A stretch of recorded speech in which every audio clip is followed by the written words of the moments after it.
Imagine, if you will, a world defined not by comfort or abundance, but by the quiet struggle against the cold breath of winter. For as long as human history has been told, the arrival of winter has carried with it a sense of stillness and unease. The land hardens, rivers freeze, and the warm, golden days of summer fade into the distance like a dream that can no longer be touched.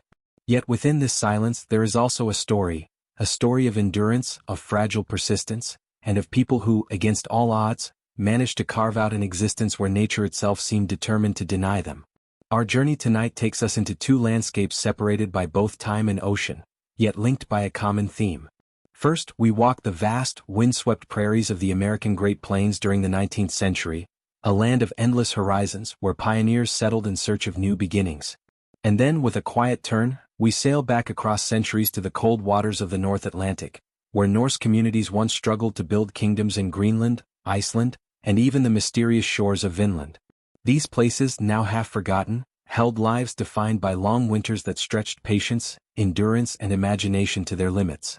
It may be difficult for us today, living in an age of central heating and stocked pantries, to truly imagine the depth of such hardship. But for those who came before, the winter months were not just a season, they were a test of survival. Each snowstorm carried with it the possibility of hunger.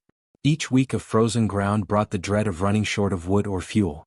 Each icy dawn carried the silent question, could they make it until spring? And yet, there is something strangely comforting in revisiting these old stories. Not in their suffering but in their resilience. These men and women, these children and elders, stood in the face of relentless storms and chose not to give in. Their quiet persistence is a reminder that human beings have always carried within them a capacity for patience and endurance that defies the cruelty of circumstance.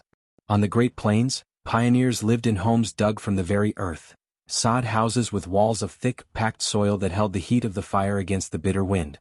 They gathered around cast-iron stoves, telling stories by flickering lamplight as the prairie howled outside.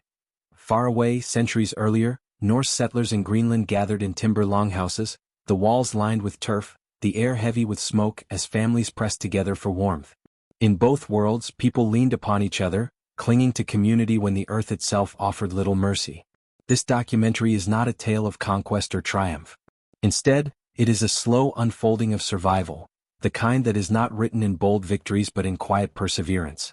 You will hear of the endless winds, the struggles for food, the ways people sheltered against cold, and the burdens of isolation. You will also hear of moments of creativity and hope, where music, stories, and small traditions offered comfort in the long dark. As we move gently through this story, you may find the rhythm itself calming. Each detail is like a soft step across snow. Each memory of a fire lit against the cold is a reminder of warmth. And perhaps as you listen, your mind too will grow quiet, your breath steady, your body at rest. Because history, when told in its slower rhythms, has a way of becoming more than knowledge. It becomes a lullaby of the past. It becomes a gentle voice reminding us that people have always endured. And if they could, so can we. So let us begin. Let us walk the empty prairies of the plains and sail the distant seas of the Norse. Let us look upon their winters not with fear but with curiosity, with patience, and with quiet respect. For within the silence of snowbound months, we may discover not just their story, but a deeper truth about the human spirit itself. Before the storms descended, before the winds turned sharp and the earth grew hard beneath frost, life carried a rhythm that seemed, for a brief while, both gentle and predictable. The seasons gave a pattern, and within that pattern families found their place. To understand how deeply winter tested them, we must first step into the calm that came before, the long days of labor, of building, of preparing, when the sun still held warmth and the earth yielded its gifts. On the Great Plains, the horizon stretched endlessly. Rolling grasslands swayed with the breeze, golden in late summer, green and vibrant in the spring. For pioneers who had traveled westward by wagon, or settled in small clusters of farms, this landscape was both opportunity and challenge. Fields were plowed with iron blades pulled by oxen, seeds scattered into soil that had never before known the touch of farming hands. As crops grew tall, families harvested with scythes and hands, working from dawn until dusk. The days were long, but they carried a sense of promise, the belief that hard work could transform wilderness into a home. In those months before winter, the rhythm of life was steady. Women tended gardens, gathering vegetables and herbs, while men repaired fences, cut wood, and worked the fields. Children carried water, herded livestock, and helped with smaller chores. Evenings were filled with quiet moments by lamplight, sewing clothes, mending tools, or reading from worn books. Laughter was not absent. It floated lightly during meals, in songs sung softly on porches, or in games children played on packed earth. Far across the ocean, centuries earlier, Norse settlers in Iceland and Greenland lived with similar routines, though their landscape was different. Here the fields were smaller, carved from land that was rocky and stubborn. Sheep and cattle grazed on sparse grass, tended by boys and young men who guided them across hills. Fishing boats were pulled onto shore, nets drying in the wind, while women spun wool into yarn, weaving the thick cloth that would keep families warm. In late summer, hay was cut and gathered into stacks, for the animals would need fodder once the ground was covered in snow. In both worlds, the plains and the Norse outposts, the days of warmth were not idle.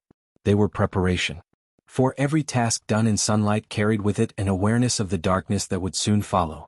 Pioneers stored food in root cellars, jars sealed with care, sacks of grain tied against mice. Norse families salted fish, dried meat, and placed them in storerooms, each measure calculated to last through months when the earth would yield nothing.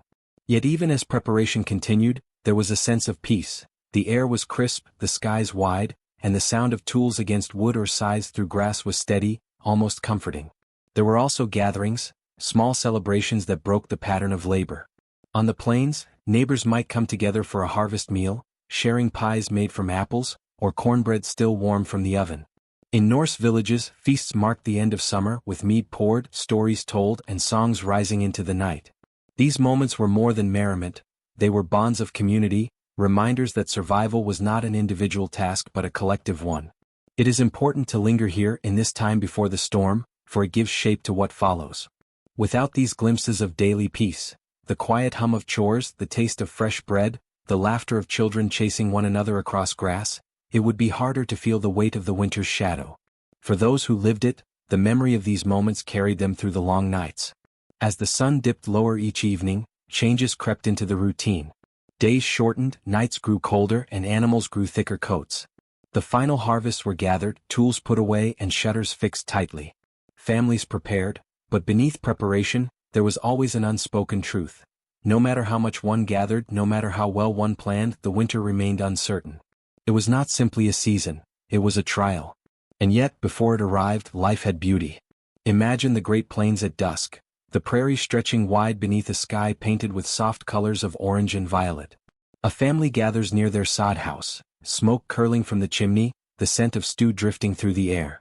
Imagine a Norse farmstead, the sea beyond the horizon, longboats pulled onto the beach, the sound of sheep bells carrying on the wind. These are the pictures that must be held, the quiet scenes of life before hardship, the moments that gave meaning to endurance. When winter came, it threatened to erase these comforts. But in memory they remained, like warm embers held within the mind. The work of summer and autumn was not only to prepare the body but to sustain the spirit. Every loaf baked, every tool repaired, every laugh shared, became part of the hidden reserve of strength that carried people through the storm. Thus, before the snow and the hunger, before the silence of long nights, there was life, simple, steady, and full of quiet hope. It is in this stillness, this rhythm of ordinary days, that we begin to understand what was at stake when the first cold winds arrived. Winter on the Great Plains and winter in the Norse lands of the North Atlantic were not merely seasons. They were forces of nature, vast, unrelenting, and humbling. To live through them was to stand against an enemy that could not be fought with weapons or courage alone. It was a slow, quiet battle of endurance, where every breath of icy air reminded people of their fragility. The Great Plains, so wide and open in the warm months, transformed into a landscape of emptiness once snow arrived. Winds swept across hundreds of miles without obstruction, carrying with them a chill that pierced through clothing and cut into the skin. Blizzards would arrive without warning, clouds thickening on the horizon until the world vanished in white. In such storms, a person could step only a few feet from their home and lose all sense of direction. The howl of the wind drowned out every sound, and the drifting snow buried paths, fences, even entire houses until nothing seemed certain. Cold was a constant companion. Temperatures dropped far below freezing, and without proper shelter, frostbite set in quickly. Water buckets froze solid overnight. Livestock huddled in barns, their breath rising like mist, and sometimes even animals perished when protection was not enough. For pioneers, the sheer openness of the plains offered little natural shield. There were no mountains to block the wind, no forests thick enough to soften its force. The land itself seemed to conspire against them, demanding they endure or abandon it. Centuries earlier, the Norse settlers of Greenland and Iceland faced a different, yet equally unforgiving version of winter. Their storms came not only with snow but with the weight of darkness. In the northern latitudes, daylight dwindled to only a few hours, and in some places the sun disappeared entirely for weeks at a time. The world became a long twilight, where lamps and firelight became the only glow against shadows. The cold there was sharpened by the sea, winds carrying salt and ice from distant waters, battering the coastlines and cutting into the heart of settlements. The Norse too knew the dangers of being caught in storms. Sea voyages became impossible during winter months, for the risk of ice and sudden gales was too great. Isolation deepened as fjords froze, cutting farms off from one another. Even inland, snow piled high against the doors of longhouses, and venturing out meant braving winds that could disorient even the strongest. For them, as for the pioneers centuries later, the environment became a cage, one built not of walls but of weather. The physical hardships were severe, yet they carried with them an equally heavy psychological weight. On the plains, families listened to the wind battering against their walls night after night. Days blurred into one another, marked only by the chores needed to survive: feeding animals, stoking fires, breaking ice to fetch water. Outside, the world lay silent, frozen, and empty. This silence could gnaw at the mind, bringing feelings of loneliness and despair. In the Norse world, darkness pressed upon the spirit. Long nights without sun made days feel endless. Firelight flickered against turf walls, and the air grew heavy with smoke. Families crowded together, each trying to find warmth, yet each also carrying the quiet weight of waiting. Waiting for spring. Waiting for light. Waiting for relief that felt as though it might never come. Hunger added to this heaviness. Food was always limited. Even when storerooms were full at the start of winter, each passing week brought anxiety as supplies dwindled. The environment gave nothing. The ground was frozen, the rivers sealed with ice, and hunting became near impossible. The people were left with only what they had managed to gather before. Each storm that dragged on seemed to whisper the same fear: what if it is not enough? For the pioneers, there were also the dangers of isolation. Neighbors could live miles apart, and in winter, those miles were stretched into near impossibility. A journey across snowdrifts could take hours, and if the weather turned, it could be fatal. A family might go months without seeing another face, surviving only within the walls of their sod home. For the Norse, who often lived in clustered farmsteads, isolation took the form of separation from the wider world. Ships from Norway or Iceland could not reach Greenland for years at a time. Messages stopped, trade ended, and the people were left to face the season alone. The harshness of the environment did not come all at once. It built gradually, day by day. At first, there was frost on the ground, then a dusting of snow, then storms that lasted for days. Slowly, the land was transformed until it bore little resemblance to the fields and shores people had known in summer. For pioneers, the grasslands that once swayed with color became a white desert. For the Norse, the seas that once carried ships became barriers of ice. Each transformation reminded them that their survival depended not on controlling the land, but on learning to endure its power. And yet, even within this environment, there was a strange beauty. On the Great Plains, the snow could glitter in the morning light, stretching endlessly beneath the rising sun. The silence after a storm was deep, calming, and vast. In the Norse lands, the northern lights danced across the sky, colors shifting in silence above darkened fjords. Families would pause, stepping outside for only a moment, to watch the shimmering glow before retreating back to warmth.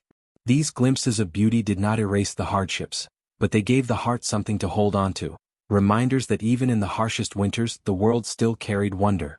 Thus, the environment was both enemy and companion. It stripped away ease, but it also shaped resilience. It taught people to value warmth, food, and one another. Each howl of wind, each snowbound night, became part of the silent education of survival. And though many did not endure, those who did carried with them a strength forged in the very heart of the storm. When the winds rose and the snow began to fall, survival depended above all on shelter. Food, fire, and strength were essential, but without walls to hold back the storm, all else was useless. For both the pioneers of the Great Plains and the Norse settlers of the North Atlantic, the home was not simply a dwelling, it was a lifeline, a fragile barrier between life and the merciless cold. On the Great Plains, pioneers had little to work with. The wide grasslands offered few trees and timber was scarce. What they had in abundance, however, was soil. And so, many turned to the earth itself to fashion their homes. These were the sod houses, known as sadis. Built by cutting thick squares of grass and soil, pioneers stacked them like bricks to form walls nearly 2 feet thick. These walls, dark and heavy, carried the scent of earth. They absorbed the heat of the fire within and kept out the wind that clawed across the prairie. Inside, a sod house was simple. A single room might serve as kitchen, bedroom, and gathering place. Windows, if there were any, were small, covered with oiled paper or scrap glass that allowed in dim light. The roof might be made of more sod laid over wooden beams, and when snow fell, it sometimes leaked or crumbled. Yet for all their imperfections, these homes were astonishingly warm compared to the world outside. Families gathered close to the cast-iron stove at the center, the fire burning steadily, its glow flickering against earthen walls. To live in such a place was to accept both hardship and safety. The sod walls were thick but damp, and rain could make them crumble. Insects sometimes found their way inside. Still, families were grateful for the shelter, for without it, the endless wind would have taken their lives. Children grew up in these homes, listening to the creak of beams in storms, learning that comfort was not a luxury but a fragile gift carved out of necessity. Far away, centuries earlier, the Norse settlers also understood the art of building homes that could withstand long winters. Their longhouses, built from timber, stone, and turf, stretched low across the land, their roofs sloping gently, covered with layers of earth and grass. From a distance, they seemed almost part of the ground itself, blending with hills and fields. Inside, a long central hall formed the heart of the dwelling. A fire burned in the center, its smoke rising through a hole in the roof, leaving the air hazy but warm. The walls were thick, layered with turf cut from nearby fields, which insulated against the bitter cold. Benches lined the sides, covered with furs and blankets where families slept and sat. By day, the longhouse echoed with the sounds of work: women spinning wool, men repairing tools, children playing quietly. By night, it became a place of gathering, where stories were told and songs sung, voices rising against the quiet hum of the wind outside. These shelters were more than practical structures. They were expressions of community and endurance. For pioneers, building a sod house was often one of the first tasks upon settling land.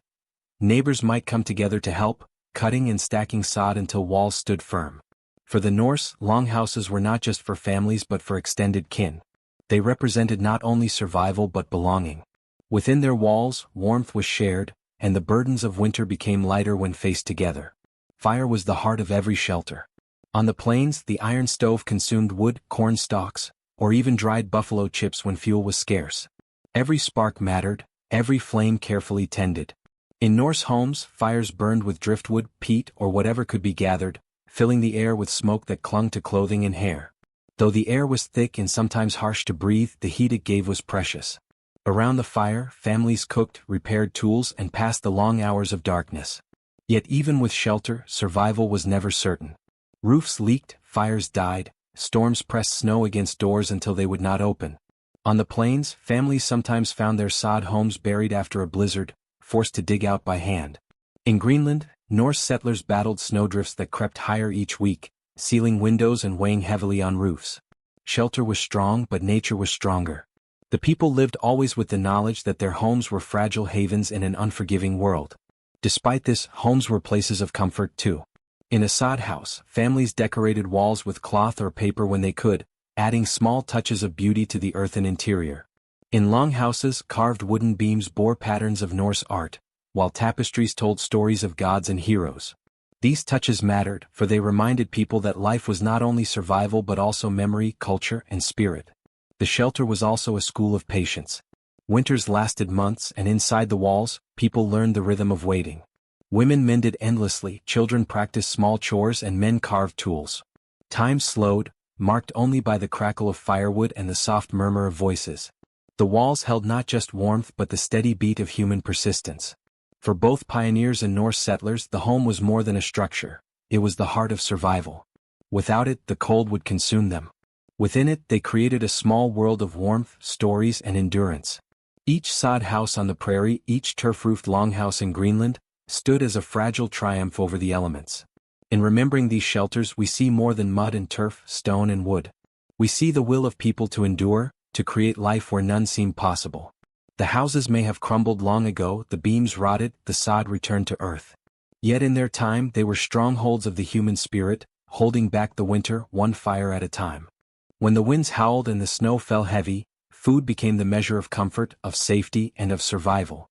Shelter kept the body warm, but food kept life itself within reach. Without it, all else would falter. For the pioneers of the Great Plains and the Norse settlers in the far northern seas, the winter was not only a battle against cold, it was a slow test of whether their stores, carefully gathered in months of warmth, could carry them through the long, unyielding dark. On the Great Plains, the summer and autumn were seasons of preparation. Families harvested wheat, corn, and potatoes, storing them carefully for the months ahead. Vegetables were buried in root cellars, cool, dark places dug into the ground, where the earth itself acted as a shield against decay. Apples, onions, and carrots were kept in barrels packed with straw. Women spent long hours preserving food, pickling cucumbers, drying beans, and sealing jars of jam and fruit with wax. Each jar placed upon the shelf was more than food, it was a promise, a lifeline that whispered of spring yet to come. Meat too was prepared. Chickens, hogs, or cattle were slaughtered before the cold set in, and their flesh salted, smoked, or cured to last. The smell of smokehouses lingered in the air as strips of bacon and ham hung from beams, waiting for the time when fresh hunting would become impossible. Pioneers understood that every scrap mattered. Bones were boiled for broth, fat rendered into lard, nothing wasted. And yet, no matter how carefully they prepared, anxiety never left. For winter was unpredictable. A mild season might pass with comfort, but a long, harsh one stretched supplies thin. Families often rationed from the very beginning, cutting portions smaller, making stews that could stretch a little meat across many mouths. Bread was made with less flour, mixed with cornmeal or even ground acorns when grain ran low. Each decision carried weight, for every extra bite eaten now was one less saved for the future. Across the sea, centuries earlier, the Norse lived with the same rhythm of preparation. Their survival depended heavily on livestock in the sea. In the summer, hay was cut and stored in great stacks to feed sheep and cattle through the snowbound months. Fish were caught in abundance, cod, herring, and salmon, then dried in the open air or smoked until they were hard and long-lasting. Seals and even whales provided meat and fat, though such catches could not be relied upon every year. Grain was precious, brought from harvests in Iceland or, in Greenland, sometimes imported from Europe when ships could reach. It was ground into flour and baked into dense, heavy bread, a staple through the cold. Like the pioneers, the Norse salted meat, dried it, and stored it carefully in dark, cool chambers beneath their turf homes. Dairy products, cheese, butter, and curds, were another vital source, made in summer and kept as long as possible into the winter. For both peoples, the experience of winter meals was a practice in simplicity. Stews simmered slowly, filled with root vegetables, dried herbs, and a small measure of meat. On the plains, cornmeal mush or beans boiled with salt pork might be supper for days on end. In the Norse settlements, dried fish rehydrated in broth, or porridge thickened with barley, made up the daily fare. Repetition was common, variety rare, but each bowl offered strength, each bite another step towards spring. And yet, even the most careful preparation could not prevent hunger when the season stretched too long. For pioneers, blizzards could trap families for weeks, cutting them off from neighbors and supplies. If food stores dwindled, they turned to whatever remained, boiling tough dried corn, grinding animal bones into meal, or surviving on little more than bread and water. Hunger was a quiet presence, sitting beside them at every meal, reminding them of what might come. For the Norse, famine was even more familiar. In Greenland especially, the growing season was short, and livestock struggled in the harsh climate. If hay supplies ran out, animals starved, leaving families without milk, cheese, or meat. Fishing was uncertain when seas froze, and hunting could fail in years when game was scarce. In such times, meals became smaller, portions divided carefully. Hunger wore upon the body, but it also pressed upon the spirit, sowing unease that no fire could banish. Still, food was not only survival, it was also comfort. In sod houses on the plains, the smell of bread baking or stew simmering was a warmth of its own, lifting hearts even on the darkest nights. Families gathered around the table, saying prayers of thanks, reminding themselves that they were together, that life continued. In Norse longhouses, the sharing of meals was more than sustenance. It was tradition, echoing back to ancestors and gods. Stories were told, songs sung as bowls were passed. Even when portions were meager, the act of sharing gave strength. Preservation itself was almost ritual. Each jar sealed, each fish hung to dry, each piece of cheese stored away was an act of hope. These stores were not luxuries but anchors, tying families to the future. To eat from them was to taste the memory of summer, to remember green fields and long days. It was a reminder that winter, however long, was not forever. But famine was a shadow that could not be ignored. Stories passed down speak of winters when hunger drove pioneers to desperation, when meals were no more than thin broth or scraps of bread. Among the Norse, there are tales of dwindling supplies, of livestock lost, of communities weakened by years of scarcity. Some endured, holding on until spring. Others faded, their homes abandoned, their settlements left to the silence of snow and sea. And yet, through it all, food, whether abundant or scarce, remained central to survival, shaping not only the body but the soul. Every bite was treasured, every meal remembered. The taste of preserved apples on the plains, the flavor of dried fish in Greenland, these small things were reminders of human resilience. For in the end, famine and feast alike told the same story, that to endure the winter was to accept limits, to face hunger with patience, and to find strength not in abundance but in the careful sharing of what little could be kept. Within the warmth of sod houses and longhouses, families found shelter, but no wall could keep out every danger. The cold was relentless, yes, but often the greatest struggles of winter came not from the wind or the snow, but from what grew quietly within the walls themselves. Disease, isolation, and loneliness became unwelcome companions, pressing close as the nights stretched endlessly on. For pioneers on the Great Plains, the sod house was both a refuge and a trap. Its thick walls kept out the wind, but the air inside was heavy, damp, and close. Smoke from the stove lingered in the room, seeping into clothes and lungs. With windows small and air circulation poor, sickness spread easily from one family member to another. Coughs echoed in the night, fevers rose, and there were few doctors to call upon. Even simple illnesses, a cold or the flu, could grow dangerous when medicines were scarce and warmth was limited. Children were most vulnerable. Pneumonia and influenza struck swiftly, and many nights, parents sat awake by lamplight, hoping the fever would break. Home remedies, herbal teas, poultices, warm compresses, were all that most families had. For pioneers, isolation meant that even if help existed, it was often too far away. A neighbor's house might lie miles across frozen ground, unreachable in blizzard weather. Doctors, if they could be found at all, might take days to arrive. And so, families endured alone, relying on faith, patience, and the fragile strength of the human body. The Norse too knew this fear. In their turf-roofed longhouses, the air was thick with smoke and dampness. Fires were essential for warmth, but they also filled the room with haze, irritating lungs and eyes. Closed living quarters meant that sickness, once introduced, spread rapidly. Coughs and fevers became common companions through winter months. In times of scarcity, when nutrition faltered, the body's strength weakened, and disease grew harsher still. Isolation only deepened the struggle. For the pioneers, snow made roads vanish, rivers freeze, and trails disappear. Families could go months without seeing another soul. Letters stopped arriving, supplies could not be fetched, and the world outside the small circle of firelight seemed distant, unreachable. Even the sound of the wind reminded them how alone they were, how far from towns or cities. For the Norse, separated by fjords and seas, isolation became even more severe. Once winter set in, ships no longer came. No goods arrived from Norway, no word from distant kin. Villages and farms became small islands of humanity, surrounded by miles of frozen silence. Loneliness grew quietly in this stillness. It was not always spoken of, but it lived in the long nights when the fire burned low, when conversation dwindled, and when the endless dark pressed against the walls. People leaned on stories, songs, and prayers to keep their minds steady. They carved, they sewed, they repeated small tasks with patience. Yet the silence lingered, and with it came a heaviness that could feel as real as hunger. There are quiet accounts of pioneers falling into melancholy during the winter, the endless solitude pressing upon them until even the smallest tasks felt heavy. Norse sagas too whisper of settlers facing despair, of long nights where hope seemed thin. In such moments, it was not only food or warmth that kept people alive, but connection. The voices of family, the laughter of children, the comfort of knowing that someone sat beside them in the dark. Disease and loneliness often worked hand in hand. When sickness came, isolation meant little chance of aid. Families bore the burden themselves, watching loved ones weaken, sometimes watching them fade. Graves were dug even in frozen ground, and the earth received those who could not endure.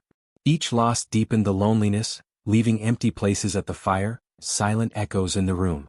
And yet, even within such hardship, people found ways to endure. For pioneers, letters saved from better days were read and reread, their words carrying the comfort of distant voices. The Norse turned to stories, tales of gods, of heroes, of lands beyond the sea, that reminded them they were part of something larger, something ancient. These small things, fragile though they were, kept despair at bay. In remembering their winters, we must pause to see this quiet struggle. It is easy to imagine hunger, easy to picture cold, but harder to understand the weight of silence, the burden of sickness when help could not come. It was not a battle fought with swords or bravery, but with patience, with endurance, with a steady heart that chose to wait, to hope, to believe that the season would turn again. For in the end, disease, isolation, and loneliness were part of the trial of winter. They pressed upon the body and the spirit alike. Some did not endure. But many did, and in doing so they showed that survival was not only about strength or skill, it was also about the quiet resilience of the human heart, which holds fast even when the world outside has grown silent and cold. In the silence of winter, when days blurred into nights and the world outside lay frozen, survival was not only about shelter or food. It was also about rhythm, the quiet routines, the small tools of endurance that gave each day shape and meaning. For the pioneers of the Great Plains and the Norse settlers of the far north, these humble acts were as important as fire and bread. They filled the long hours, steadied restless minds, and reminded people that life still moved forward, even in the stillness of snow. On the Great Plains, the sod house became a workshop of necessity. Women spun wool, knitted socks and mittens, or pieced together quilts from scraps of cloth. Each stitch was more than fabric, it was warmth, a shield against the bitter cold. Children learned to help, threading needles or fetching yarn, their small hands guided by patient instruction. Men repaired tools dulled by harvest work, sharpened knives, mended harnesses and carved handles for axes. Each task was a preparation for spring, but it also kept minds and hands busy, easing the weight of waiting. Stories were another tool. Around the stove as the fire crackled, families told tales, some of their own journeys westward, others of faraway lands. Children listened, eyes wide, their imaginations carrying them beyond the walls of the sod house. In the Norse longhouses this practice was even more ancient. Sagas and myths were recited aloud, passed from one generation to the next. Heroes, gods, and explorers lived again in the smoky glow of the hearth. In these stories, families found both distraction and identity, remembering who they were and what they carried. Music, too, was a quiet companion. On the plains, fiddles, harmonicas, or simply the sound of voices singing hymns and folk songs filled the air. These songs rose softly above the wind outside, steadying spirits with familiar rhythms. Among the Norse, chants and verses echoed within turf walls, their cadence steady, grounding families in traditions that stretched back centuries. Whether in English or Old Norse, in hymns or sagas, the sound of human voices wove a thread of continuity through the long dark. Work itself became a form of endurance. Firewood was split daily, water hauled in from frozen streams or melted from snow, animals tended even in storms. These routines gave shape to the day. Without them, hours might have felt endless, but with them, families measured time by small accomplishments. A pile of wood stacked, a pot of stew prepared, a garment finished. Each task whispered that life continued. Games and small amusements also played their part. Children carved toys from scraps of wood, or played simple games with stones and bones. Adults joined in when the work was done, finding laughter even in scarcity. On the plains, a deck of cards or a well-worn board game could pass many hours. In Norse homes, riddles and contests of verse brought smiles to faces weary of silence. These moments, light though they were, strengthened the heart, giving people reason to endure. Faith, too, was a tool of endurance. For pioneers, the Bible was often the only book in the house, its passages read aloud on long nights, offering comfort and hope. Hymns were sung softly, prayers spoken with heads bowed, reminding families that winter was not forever, that spring would come. For the Norse, faith took many forms. Some clung to Christianity, others to older traditions. Both carried rituals that gave shape to time, marking seasons, reminding people that they were part of something greater than themselves. Even the smallest things became important. The smell of fresh bread, the warmth of a candle, the act of brushing snow from boots, all became tiny rituals that reminded people of normalcy. These were not luxuries but necessities of the spirit. Without them, the cold might have seeped deeper, not only into the body but into the mind. What we see in both worlds is that endurance was not made of grand gestures, but of countless small acts. The spinning of wool, the telling of a story, the tending of a fire, each was a thread, and together they wove the fabric of survival. They turned the silence of winter into something more than waiting. They turned it into life, steady and patient. In the end, these tools of endurance reveal a quiet truth. that survival in harsh winters was never only about strength of body. It was about strength of spirit, the ability to find rhythm in stillness, meaning in repetition, and hope in the smallest of comforts.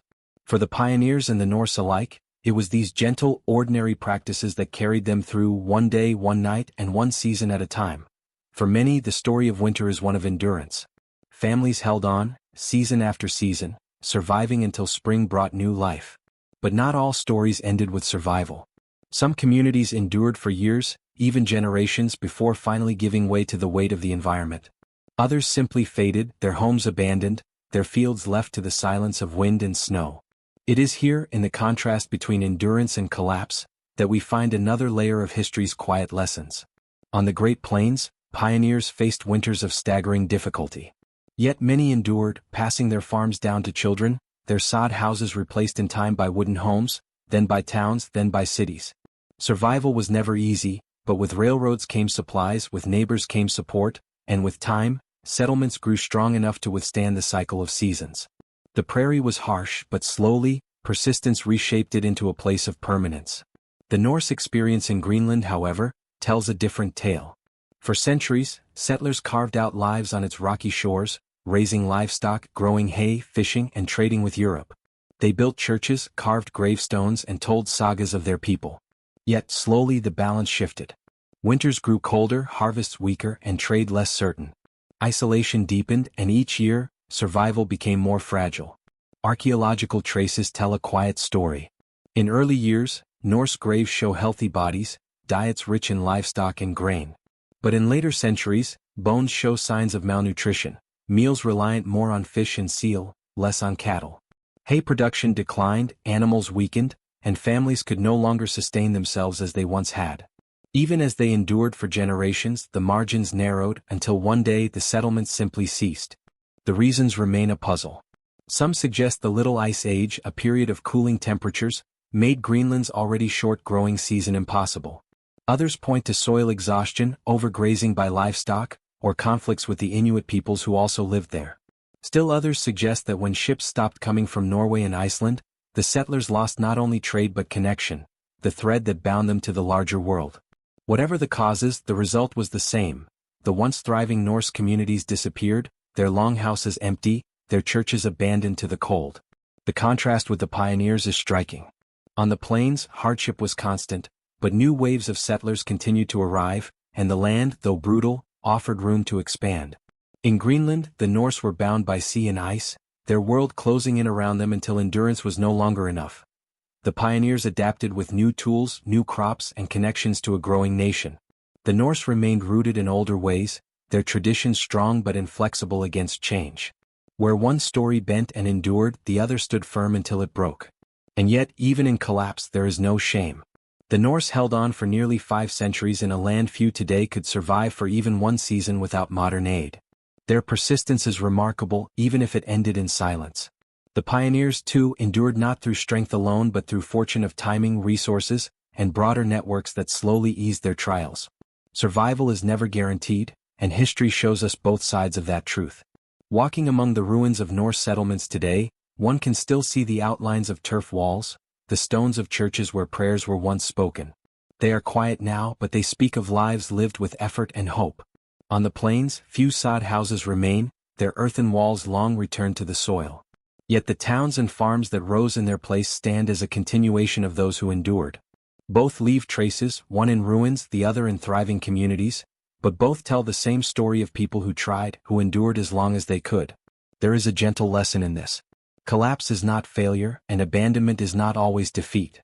Sometimes the environment asks more than humans can give, and sometimes survival shifts from one form to another. The Norse disappeared from Greenland, but their stories lived on in sagas, their memory carried into the future. The pioneers who endured did not erase hardship, but they left behind a legacy of patience and resilience. Both remind us that survival is not only about who lasts, but about the effort itself, the persistence shown even when the end is uncertain. When we think of collapse, we imagine endings. But in history, endings are also beginnings.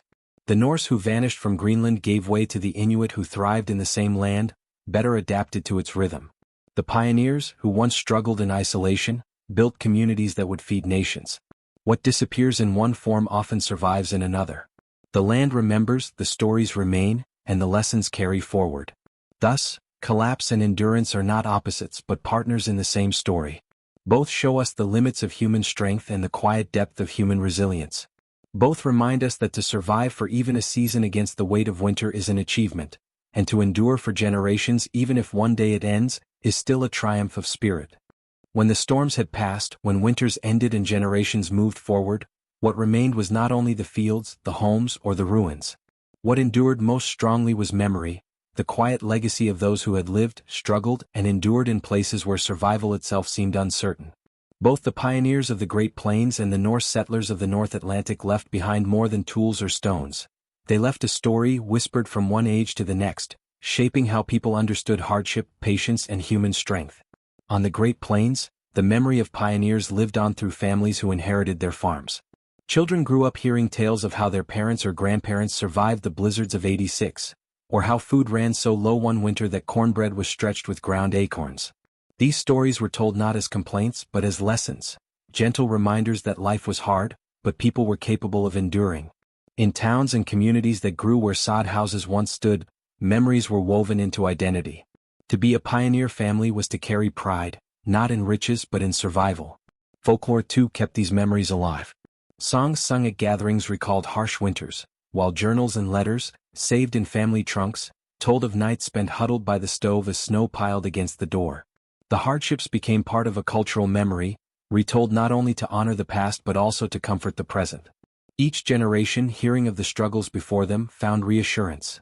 If those who came before could endure such trials, then so too could they face their own. For the Norse, memory took another form. Their settlements in Greenland and Vinland may have vanished, but their stories lived on in sagas. These epic tales, carried across centuries, spoke of voyages to distant lands, of farms carved from icy soil, of winters endured beneath the northern lights. Even in their disappearance, the Norse were remembered not as failures, but as explorers, as people who dared to live where few others would go. Their memory was preserved not only in ruins of turf walls and weathered churches, but in the spoken word that carried across time. Archaeology has since uncovered pieces of this memory, tools buried in the earth, bones that tell of diet and struggle, fragments of wood shaped by human hands. Each discovery whispers a story, of meals eaten in longhouses, of children raised in distant Greenland farms, of prayers spoken in stone chapels against the howling wind. The Norse left quietly, but their presence remains, echoing in the soil and the stories alike. In both cases, legacy is not about victory but about persistence. The pioneers did not conquer the prairie so much as learn to live within it. The Norse did not bend Greenland to their will, but they held on for centuries in a land that asked for everything. Their legacy is not found in monuments of power, but in the quieter truth of endurance. They remind us that survival, in its simplest form, is itself a kind of triumph. The memory of hardship also shaped identity. For pioneers, the story of endurance became part of the larger tale of a nation, woven into the idea of determination and grit. To this day, museums and historic sites preserve sod houses, wagons, and journals, so that visitors can glimpse what life once was. These remnants invite reflection, reminding us that comfort is a recent gift, and that the strength of earlier generations is not far behind us. For the Norse, legacy lies partly in mystery. Why did their Greenland colonies vanish? Why did their farms fall silent? These questions linger, inviting curiosity and respect. In their mystery they live on, not only as history but as a reminder of the limits of human control. Their disappearance tells us that even the strongest communities may one day fade, but the effort they gave, the lives they lived, still matter deeply. Perhaps most gently, memory and legacy remind us of the human spirit's continuity. Though centuries and oceans separate the pioneers and the Norse, both teach the same lesson, that ordinary people with simple tools and fragile shelters could face winters of crushing difficulty and still hold on. They did so not with grandeur but with patience, with stories, with songs, with fires tended and meals shared.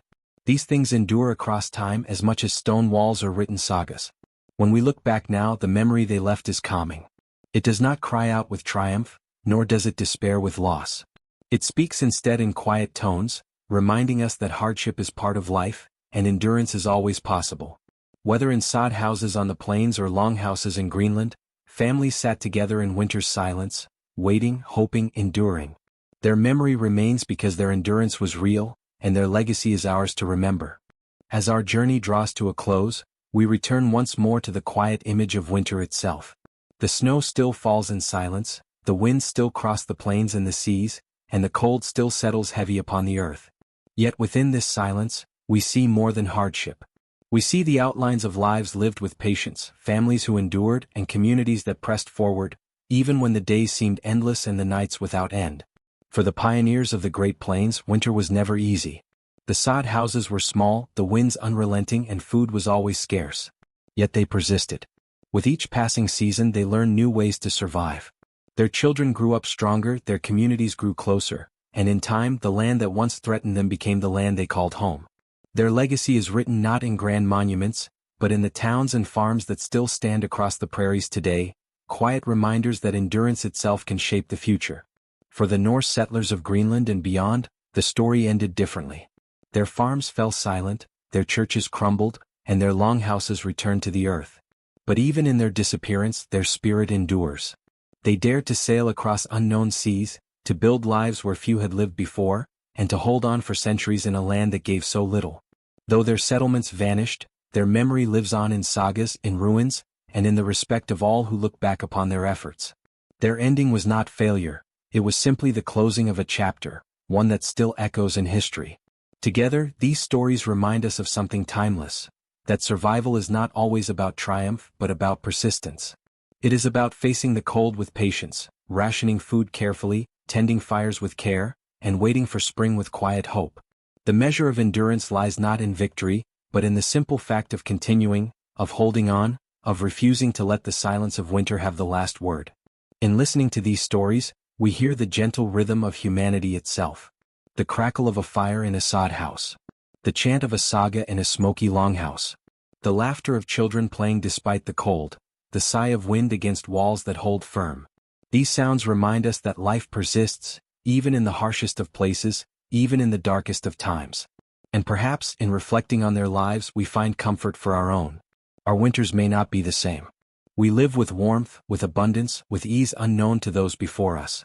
Yet challenges still come, some in silence, some in struggle, and in remembering those who endured before us, we discover our own strength. Their patience becomes our lesson. Their resilience becomes our reassurance. So as the snow falls in your imagination, and the firelight flickers softly, allow these stories to rest within you. Picture the sod houses on the prairie, half buried in drifts yet glowing with warmth inside. Picture the Norse longhouses, low and strong against the wind, filled with voices telling tales of gods and ancestors. Both are gone now, yet both still live in memory. Their endurance, their quiet courage is never lost. Winter comes and winter passes. The cold may weigh heavily, but spring always waits beyond it. The pioneers knew this, and so did the Norse. And so do we. In the gentle rhythm of seasons, in the steady turning of time, we find hope. And now, as our story settles into silence, let us carry with us the calm truth that hardship is not forever, that endurance is always possible, and that even in the longest night, warmth can be found. The snow falls softly. The fire burns low. The world is quiet. And with that quiet, we too may rest.